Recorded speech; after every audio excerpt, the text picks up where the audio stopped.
जी, hello दोस्तों, मैं हूँ कमर चीमा और दोस्तों जिस तरह कि आप देख रहे हैं मेरे साथ मौजूद हैं साजिद तार साहब। तार साहब सर आपके वक़्त का बहुत शुक्रिया। माय प्लेजर चीमा साहब, थैंक यू सो मच। तार साहब कल भारत की सुप्रीम कोर्ट ने फैसला किया है 370 पे और 35 ए पे भी ऑब्वियसली, जिसमें उन्होंने जो इंडियन पार्लियामेंट ने जो फैसला किया था 370 को रिवोक करने का, और उन्होंने कहा है कि उनकी सॉवरेनिटी अब नहीं रही। और ये ज़ाहिर बात है, आज बल्कि कल ये भी हुआ कि प्राइम मिनिस्टर मोदी के ट्विटर हैंडल से उर्दू में ट्वीट की गई है पहली दफ़ा। वो जो इंग्लिश में उन्होंने ट्वीट की और फिर उन्होंने उर्दू में की ताकि पाकिस्तानियों को समझ आए कि इंडिया क्या कहना चाहता है। Basically we call this as a strategic communication, क्योंकि वो उर्दू में ट्वीट करते नहीं है, that is a first of its kind tweet. या वो हिंदी में करते हैं या इंग्लिश में करते हैं या अपनी लोकल जो इंडिया की रीजनल लैंग्वेजेज उनमें करते हैं। तो एक तो ये पॉइंट है तार साहब, इसको बहुत सारे एंगल से देखा जा रहा है। ओआईसी तो बोलती नहीं है। मुसलमान दुनिया में से अभी तक कोई स्टेटमेंट इसमें कुछ भी नहीं आया। पाकिस्तान के अंदर पॉलिटिकल पार्टीज ने हल्का-फुल्का इसका जवाब दिया है, मीडिया पे जो है वो चीज़ें कुछ आई हैं, लोगों ने इस पे बातें की हैं। कई लोग कहते हैं जी पाकिस्तान के पास क्या ऑप्शन है, पाकिस्तान क्या कर सकता है, शोर ही डाल सकता है, बातें ही कर सकता है। वो जिसे कहते हैं ना, कई लोगों ने तो ये भी मैं देखा, और अरशाद भट्टी तो ये भी कह रहा था कि उन्होंने कहा जी ये तो बतराने बना सकते हैं। तो 2 तरह के हैं लोग, एक कह रहे हैं कि जी दुनिया हमारा साथ देना छोड़ गई है, इंटरनेशनल अदारे हमारा साथ देना छोड़ गए हैं। कोई लोग कह रहे हैं हम आपस में लड़ रहे हैं। आप इसको कैसे देखते हैं? हमारा ये इंटरनल फेलियर है कि जिसकी वजह से ये सारी चीज़ें हुई, ओआईसी, इस्लामिक वर्ल्ड हमारी बात नहीं सुनी, या क्या आप समझते हैं कि भारत का कद-काठ इतना बढ़ गया है और वहाँ पे इतना पॉलिटिकल स्टेबिलिटी है कि वो जो मर्ज़ी कदम उठाएँ, उनको कोई बंदा पूछने वाला नहीं है? बल्कि जो यूएन सिक्योरिटी काउंसिल के ऊपर ये एजेंडा रहा है, एक डिस्प्यूटेड टेरिटरी, पूरी दुनिया इसको मानती है, लेकिन उन्होंने सिंगल हैंडेडली यूनिलैटरली सारा फैसला कर लिया। हाउ व्हाट वुड यू से ऑन दिस सर? चीमा साहब, इस पे जिस तरह आपने खुद फरमाया है कि इस वक्त दुनिया में मुख्तलिफ किस्म के रिएक्शन इसके ऊपर आ रहे हैं। लेकिन मैं समझता हूं कि 2019 से ये जब से इन्होंने स्टेप ये लिया था इस पे, कल जो कोर्ट के अंदर सारा हुआ है वहां पे कश्मीरी लीडर भी बैठे थे और उनका भी रिएक्शन आया है कि वो क्या कहते हैं इस पे। मैं बल्कि 3 लोगों की चीजें इसमें मैं ऐड करना चाहूंगा। एक तो सबसे पहले मैं बताना ये चाहूंगा कि जब ये 370 खत्म हुआ है उसके बाद 3 चीजें खत्म हुई थी वहां पे। कश्मीर का अपना कॉन्स्टिट्यूशन था वो खत्म हुआ, उनका अपना झंडा था वो खत्म हुआ, और क्रिमिनल कोड था उनका अपना वो भी खत्म हो गया उसके बाद। और एक और सबसे बड़ी कंडीशन ये थी कि वहां पे कोई दूसरा बंदा जाके प्रॉपर्टी नहीं वहां खरीद सकता था, वो भी इसके साथ खत्म हो गया। और कल जो कोर्ट ने डिसीजन लिया है उसमें उन्होंने कहा है कि ये इनका वही स्टेटस है जो दूसरी स्टेटों का है। ये जो 370 था it was a temporary situation और that has been terminated now और दे आर फाइन। मोदी साहब ने इस पे स्टेटमेंट दी, उन्होंने कि उम्मीद की एक नई किरण आई है, अच्छा मुस्तकबिल है, यूनाइटेड भारत जो है यूनाइटेड इंडिया के लिए बहुत अच्छा हुआ है। फारूक अब्दुल्ला साहब ने कहा है कि हमारी कोशिश जारी रहेगी, बीजेपी को यहां तक पहुंचने के लिए कितने साल लगे हैं, हम भी उतने साल अपनी जद्दोजहद जारी रखेंगे। ये उनका स्टेटमेंट है। महबूबा मुफ्ती ने कहा है कि जम्मू कश्मीर के लोग अपनी जद्दोजहद नहीं छोड़ेंगे। ये 3 इसके रिएक्शन थे। अब बात करते हैं पाकिस्तान की तरफ से, तो 2-4 चीजें मैं याद आपको बताना चाहूंगा। ये डिसीजन तो कल आया है, हफ्ता 10 दिन पहले अमित शाह साहब ने जो अपने हाउस के अंदर एक बड़ी गर्मा गर्म स्पीच दी थी जिसमें 24 सीटें भी उन्होंने कहा था कि हम जी वो करेंगे। यहाँ ये भी मैं मेंशन करना चाहूंगा कि सुप्रीम कोर्ट के इस फैसले में ये भी है कि अगले साल के 30 सितंबर तक लोकल इलेक्शन भी कराने होंगे। अब उसमें मैं ये समझता हूं दिस इज अ सेकंड चीज थी। अमित शाह साहब का पहला था और ये सुप्रीम कोर्ट दूसरा। यहां ये भी बताना चाहूंगा कि वहां इलेक्शन का साल है, ये भी बताना चाहूंगा। अब ये इसको असेस करना, अब मैं समझता हूं देखने सुनने वालों को चाहिए कि क्या उनको जरूरत थी इस चीज की कि इसको इलेक्शन कैंपेन टाइप इस पे किया जाए, क्योंकि मेरे ख्याल में they have many other things to talk about it. Modi साहब की accomplishment they have there is a list of things, वो तो always remain into the election campaign. अब उसमें हम दूसरे जब बॉर्डर के इस साइड पे आते हैं, अब ऑप्शंस की बात करते हैं। जब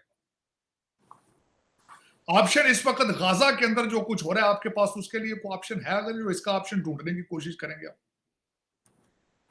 आपके 57 फॉरेन मिनिस्टर रियाज में इकट्ठे हुए कुछ अकम्प्लिश कर सके? वहां से उठकर वो पिकनिक पे बीजिंग चले गए, वहां पे कुछ उन्होंने कुछ हासिल किया है। उसके बाद न्यू दिल्ली चले गए, कुछ हासिल किया है।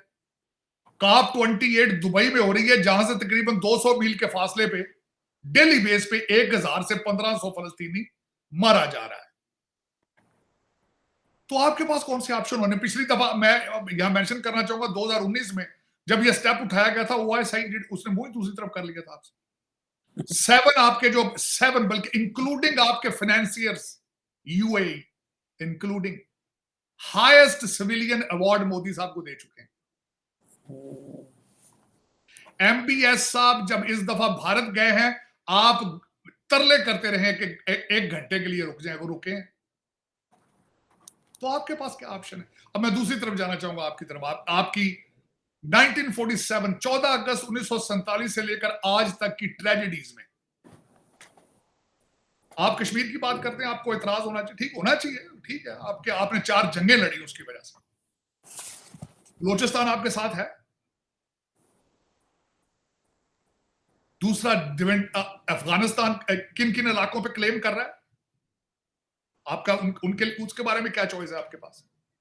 बलोचिस्तान की हर मादरियत, हर चीज आपने चाइना को बेच दी, आप खा पी गए उसको, डकार मार गए, पिज्जे बन गए, आधे पिज्जे तो उसदा बंद भी हो चुके हैं उन चीजों के। लेकिन आप ऑप्शन ढूंढ रहे हैं क्या? चीमा साहब आप पूछ रहे हैं आपके पास ऑप्शन क्या है? क्या ऑप्शन ढूंढ रहे हैं आप? मेरे ख्याल में आप नहीं ढूंढ रहे, आपको पता ही नहीं।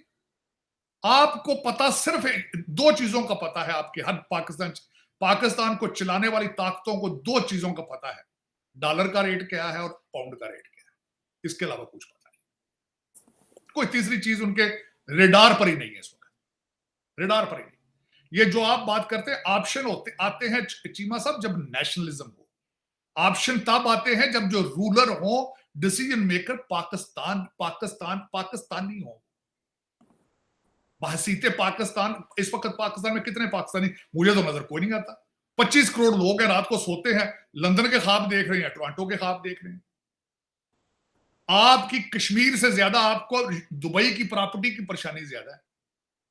तो मैं आपको क्या बताऊंगा आपके ऑप्शन क्या है, और सारी दुनिया को पता चल चुका है। बल्कि मेरा उस वक्त हंसी निकली जब आपने कहा कि मोदी साहब ने ट्वीट उर्दू में की है। आप ये सोचें कि किसी ने उनको बताया होगा कि ऐसा मुल्क है जहां इंग्लिश किसी को नहीं आती, मजबूरन डॉक्टर साहब ऐसी भी बात नहीं है, सारे आप खुद ही तो कहते हैं। क्यों उर्दू में ट्वीट की उन्होंने? मतलब क्यों की?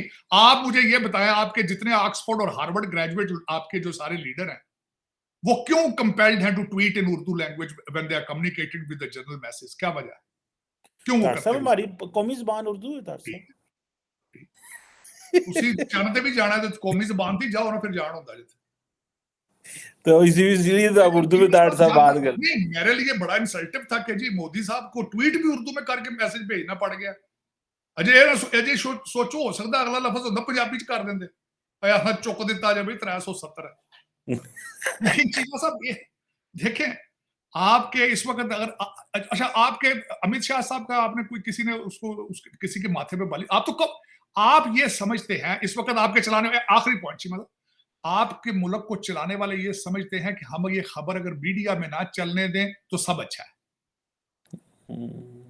अमित शाह की खबर को कवर नहीं किया गया था ना, वो समझते क्या कहने इतने 5 करोड़ सुते पे ना कटिया की लोड़ ना कुछ जगाड़ दे। अब ये भी खबर बंद है, कोई नहीं, इसका भी खबर बंद। देखे ना, खबर बंद कर देने से आप समझते हैं कि शायद जिस तरह वो कबूतर बिल्ली को देखकर आंखें बंद कर लेते हैं, आप इस तरह सोए पड़े। सोए खैर पड़े तो नहीं है, खैर तुसी दुबई डॉलरां तो पाउंडां ਨੂੰ ਇੰਜ ਪੈਂਦੇ ਹੋ ਜਿਵੇਂ ਉਸ ਇੱਕ ਪੰਜਾਬੀ ਚ ਮੁੜਾਇਆ ਤੇ ਲਫ਼ਜ਼ ਭੈੜਾ ਕਹਿੰਦੇ ਨੇ ਕੁਕੜੀ ਖਗਾਰ ਨੂੰ ਪੈਂਦੀ, ਡਾਲਰਾਂ ਪਾउंडां ਨੂੰ ਤੁਸੀਂ ਇਵੇਂ ਪੈਂਦੇ। ਤੇ चीमा साहब लेकिन अफसोस है कि आप ऑप्शन ढूंढ भी नहीं रहे और दुनिया को भी पता है कि आप ऑप्शन नहीं ढूंढ रहे। और आपको मेरा मकसद है कि आपका फोकस भी सारा फॉरेन प्रॉपर्टीज में है। आप कश्मीर से ज्यादा दुबई में इंटरेस्टेड है, आप ज्यादा, दुनिया को भी पता है। आपका क्या ख्याल, उनको नहीं पता कि आप क्या हैं, आपकी असलियत क्या है, आपने 4 जंगें लड़ी हैं, किस तरह लड़ी हैं, जंगी कैदियों के हालात क्या थे, मेरा वो सारा उनको पता है। कौन सा मैं बल्कि कल परसों यहाँ बैठा था, जहाँ बात हो रही थी कि मानक शाह साहब थे जो उस वक्त जनरल थे, वो या साहब उस वक्त प्री पार्टीशन इकट्ठे थे, तो याह्या खान साहब ने जनरल मानेक शाह से मोटरसाइकिल खरीद लिया था 1000 रुपए का, तो 1000 रुपया नहीं दिया था। तो वो जब कहते ईस्ट पाकिस्तान के after the fall of Dhaka, उन्होंने जो लेटर लिखा उसमें मजाक उन्होंने लिखा था कि आपने वो मोटरसाइकिल के पैसे नहीं दिए तो मैंने बराबर कर लिए पैसे। तो लेकिन चीमा साहब, दर हकीकत कौम कौमियत के बगैर नहीं चल सकती। You are losing the title of being called a nation soon. मेरा मकसद है, उसकी वजह यह है कि आप हर चीज के ऊपर ग्रिप लूज करते जा रहे हैं, जो एक फेडरेशन के लिए बहुत जरूरी होती है, बहुत जरूरी होती है। उस पर आप आहिस्ता आहिस्ता Pakistan is slipping out of hand, जिस तरह रेत हाथ से स्लिप होती है। तार साहब, आपने अमित शाह साहब का जिक्र किया। तार साहब, अमित शाह का जब दिल करता है वो इंडियन पार्लियामेंट में खड़े होकर ललकारता है हम आजाद कश्मीर ले लेंगे। कोई माइदा लाल यहाँ से बोलता ही नहीं है, जवाब ही नहीं देता। आप कहते हैं वो क्योंकि खबरें बंद कर देते हैं। ये सियासतदान जो हैं, जो डिफरेंट सियासी जमातों की, ये भी शोबदाबाज हैं ताड़ साहब, कि बस जिदों हुकूमत च आना है तो बल्ले बल्ले नारे मारने ने, ओए इंडिया इंज कर देंगे, ओए फलाने इंज कर देंगे। And when they are in opposition तो चुप करके मुंह बंद करके बैठे रहेंगे, सानू की लोड़ है फौज जाने ते बाकी जाने, साडा इहदे नाल की लेन देन है। तो ये ताड़ साहब, ये वो जो आप कहते हैं नेशनलिज्म का मसला है, तो ये फिर सियासतदान भी जो है वो हमें हमारे साथ खेलते ही हैं। नहीं अमित चीमा शाह साहब, रोज पार्लियामेंट में खड़ा होकर नारे मारता नहीं है। नहीं, मैं बिल्कुल इससे डिफर ये करूंगा। मैं लोगों को सियासतदान नहीं कह सकता, इनको सियासतदान की अल्फो बे का नहीं पता। उसकी वजह है, इनका लफ्ज मैंने इनका रख दिया परमानेंट इलेक्टेबल्स। ये तो मुख्तलिफ पार्टियां जो अपने ग्रुप, जो करप्शन के ग्रुप बनते हैं ना, इनके आजकल भी ग्रुप बन रहे हैं करप्शन के। कैबिनेट बन रही है, उसमें बाप पार्टी भी आ रही है, एमक्यूएम भी आएगी, जहांगीर तरीन सीटें सारी हो रही हैं, सारे डिसीजन लिए जा रहे हैं। ये ग्रुप करप्शन का अलायंस बन रहा है।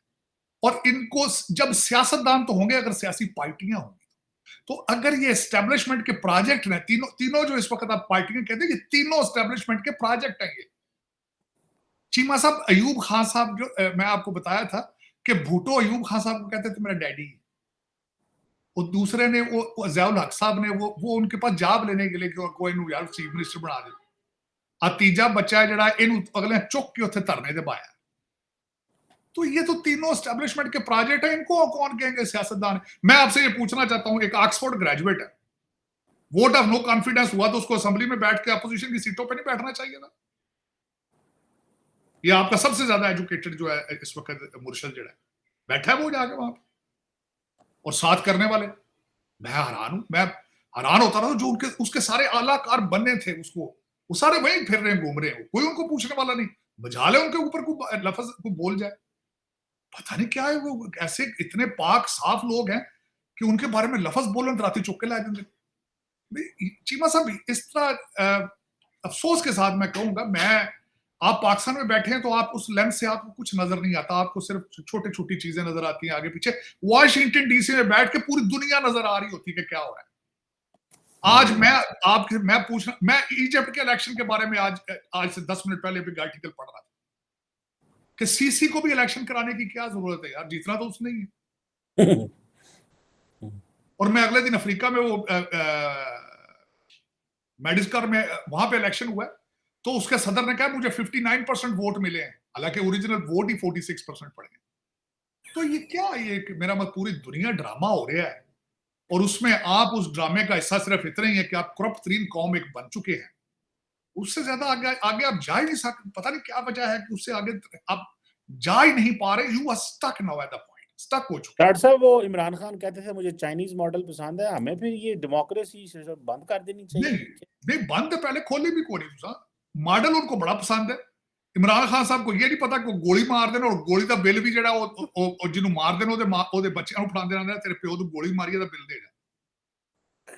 ਤੁਹਾਨੂੰ ਸਿਰਫ ਉੱਥੋਂ ਆਪਣੇ ਕਿਕ ਬੈਕਸ ਦਾ ਮਾਡਲ ਪਸੰਦ ਹੁੰਦਾ ਚਾਈਨਾ ਦਾ। ਤੁਸੀਂ चाइना ਦਾ करप्शन ਦਾ माडल, मुर्शद साहब को बताना चाहिए था कि हमें सिर्फ किक बैक का और करप्शन का मॉडल पसंद आया, तरक्की का मॉडल नहीं हम जाएंगे उस साइड पे कि मुल्क तरक्की किस तरह करता है। रिश्वत में पकड़ लिया जाए तो बंदा मिलते ही नहीं पाए, चाहे जर्नैल हो भावे मिनिस्टर हो। फॉरेन मिनिस्टर किस तरह उन्होंने रिप्लेस किया, डिफेंस मिनिस्टर मिल ही नहीं रहे, वो गए किधर है, और वो गोली मारते हैं पकड़ के। वो नहीं मॉडल, उस पर नहीं जाना, तरक्की नहीं देखनी। जिस तरह मैंने आपको पहले कहा, आप कितने सियाने लोग हैं, बॉलीवुड की फिल्म इंडिया में बाद में रिलीज होती है, आपके पहले चल जाती पाकिस्तान में।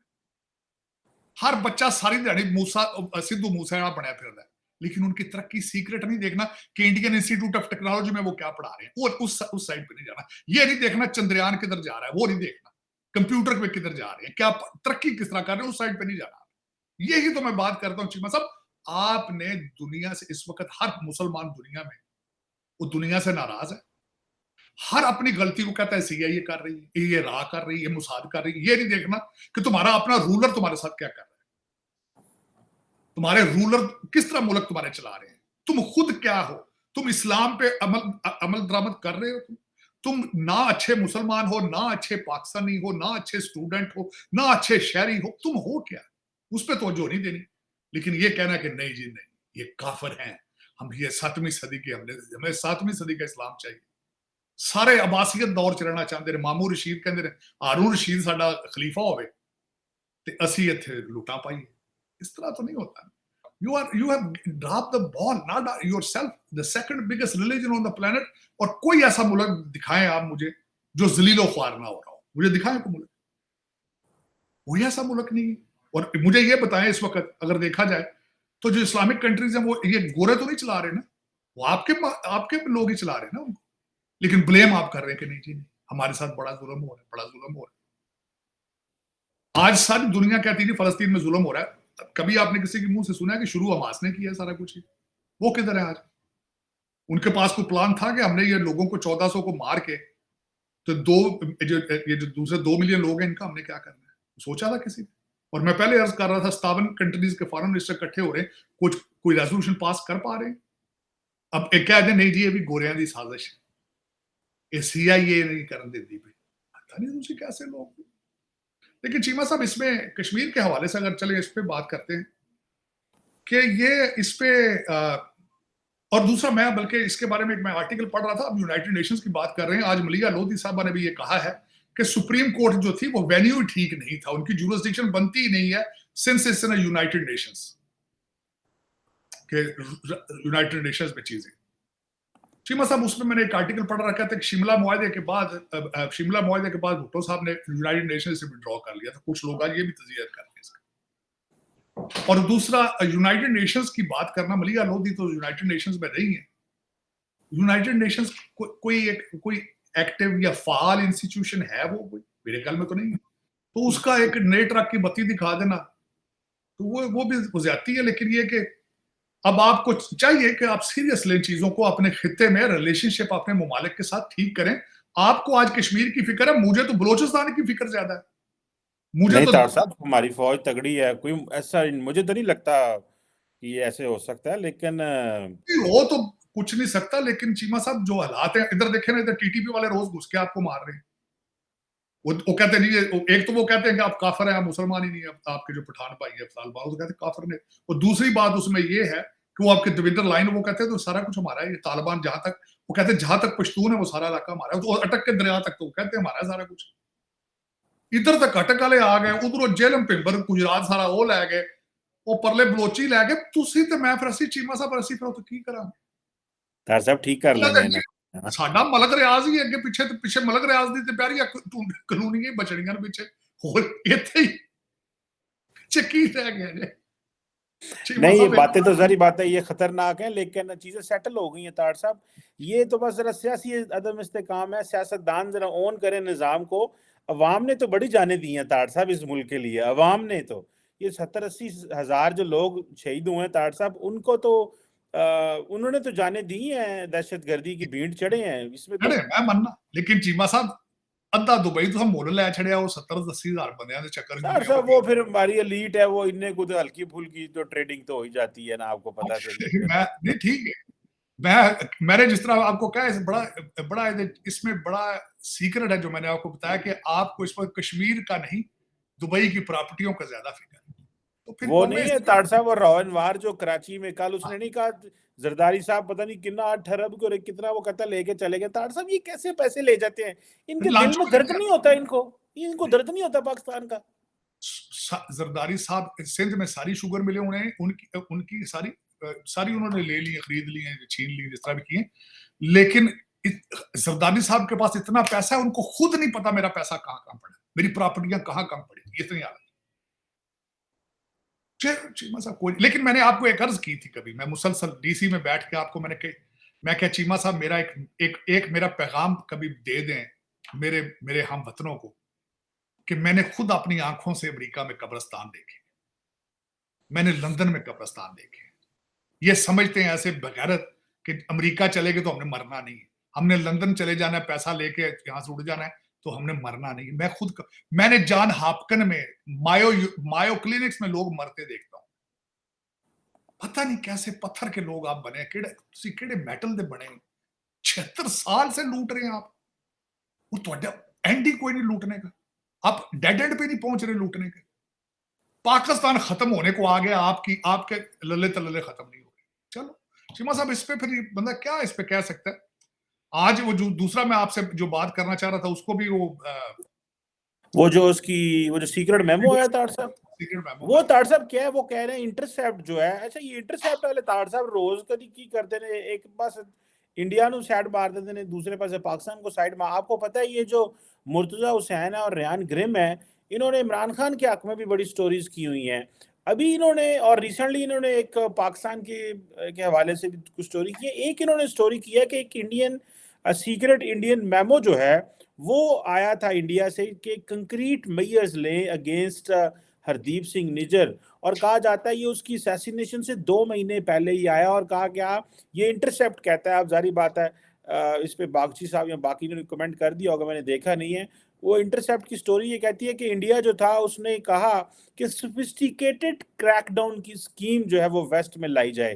तो डू यू बिलीव कि ये, how do you see this, ये जो आई है जो मुझे लगता है कि ये इंटरसेप्ट जो है ना चलाने वाले ये लोग फिक्शनल है, ये है ओरिजिनल को बंदे मंडी बहुद्दीन के जो चला रहे हैं। उसकी वजह ये है कि इनको सारे सीक्रेट डॉक्यूमेंट मिल जाते हैं। पहले इनको वो साइफर मिल गया था, वो भी किसी ने पहुंचा दिया था, आईबी का हमारा भी दे दिया किसी ने, फिर वो भी फिर अब इनको ये भी मिल गया, ये सीक्रेट मेमो, हालांकि बड़ा सीक्रेट होगा ऑफ कोर्स, जो कम्युनिकेट कर रहा है उनके मुताबिक वो विनय मोहन उनका नाम है, जो डिप्लोमेट है, उनका सीक्रेट मेमो है, और इनका इतना हाथ पहनता है इंटरसेप्ट वाले, मैं हैरान।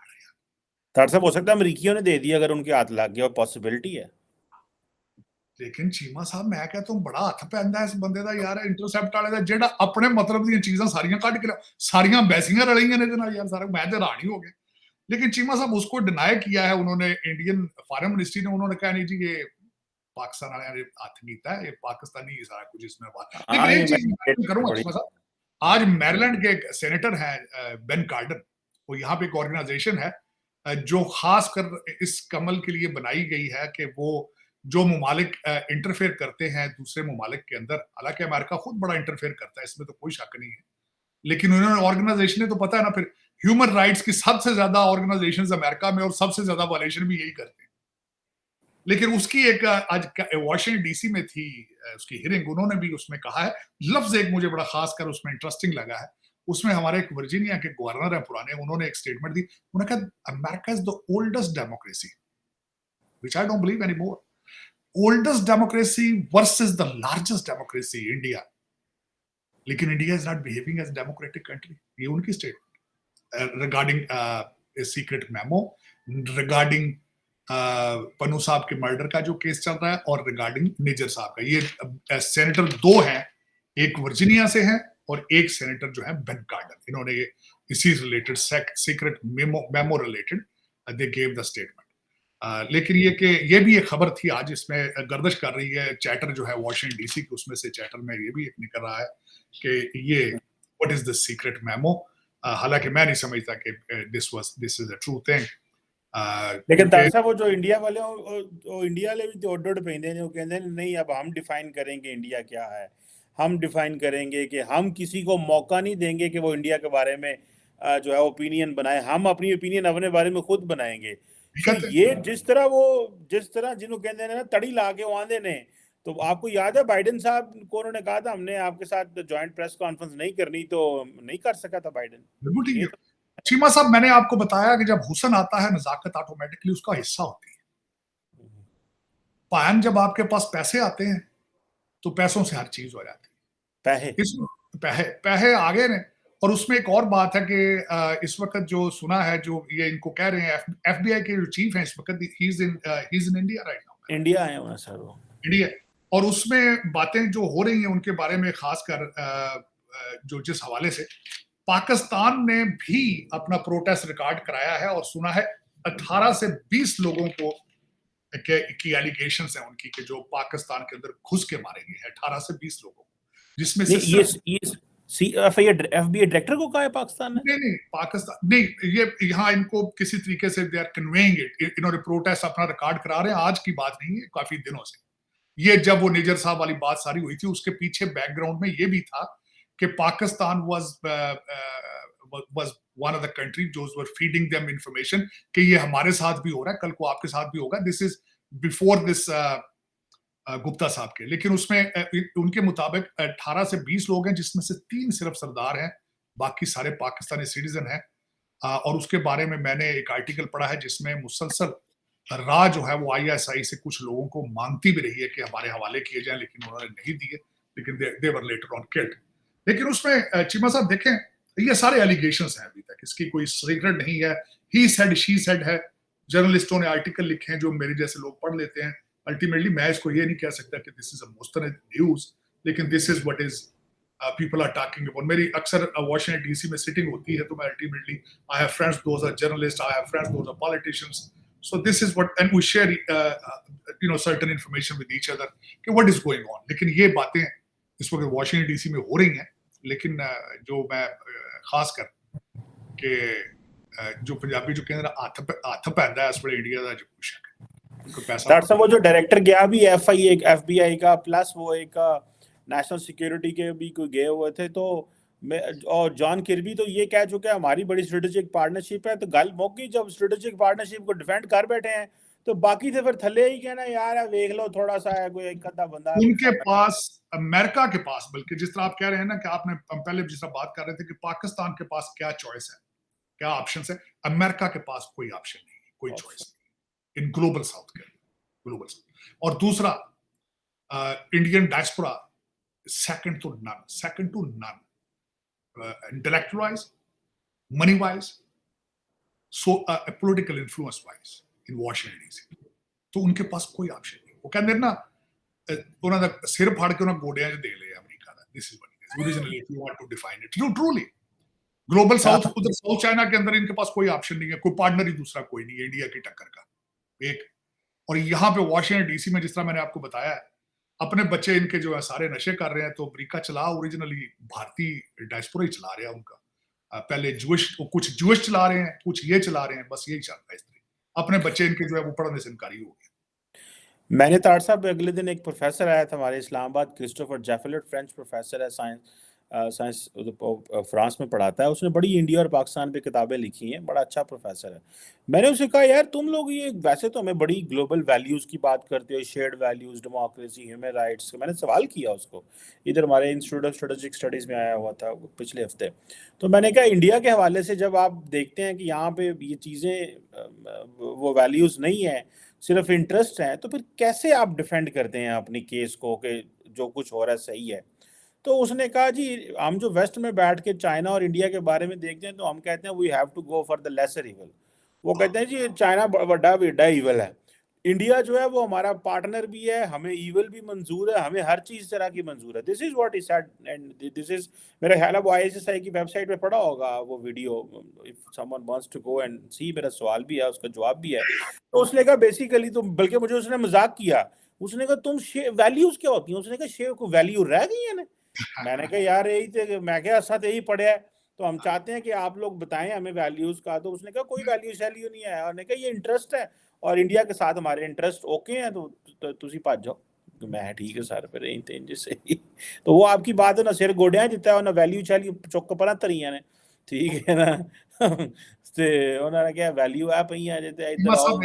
बड़ा यहाँ कोशिश की जाती है, बड़ी कोशिश की जाती है स्टेट डिपार्टमेंट में और कांग्रेस में कि भारत जो है वो ह्यूमन राइट्स की वायलेशन कर रहा है, ये कर रहा है, वो बड़ा कुछ किया जाता है। लेकिन आपने देखा है जब भी कोई प्रेसिडेंट गया, मजाल है कभी कोई बात कर, उनके मुंह से निकल जाए बात, क्योंकि उन्हें पता है, इन्फ्लुएंस का पता है, उन्हें सियाने ने इस मामले से पता है, और सर नगू हो गया है, सब तो बड़ी गल है। सही कह रहे हैं तार साहब, ये एक अनफॉर्चुनेट चीज़ है। एनीहाउ तार साहब, thank you very much, it's always pleasure talking to you. आपके वक्त का बहुत शुक्रिया, बड़ा मज़ा आया वंस अगेन बात करके sir. Thank you sir, thank you.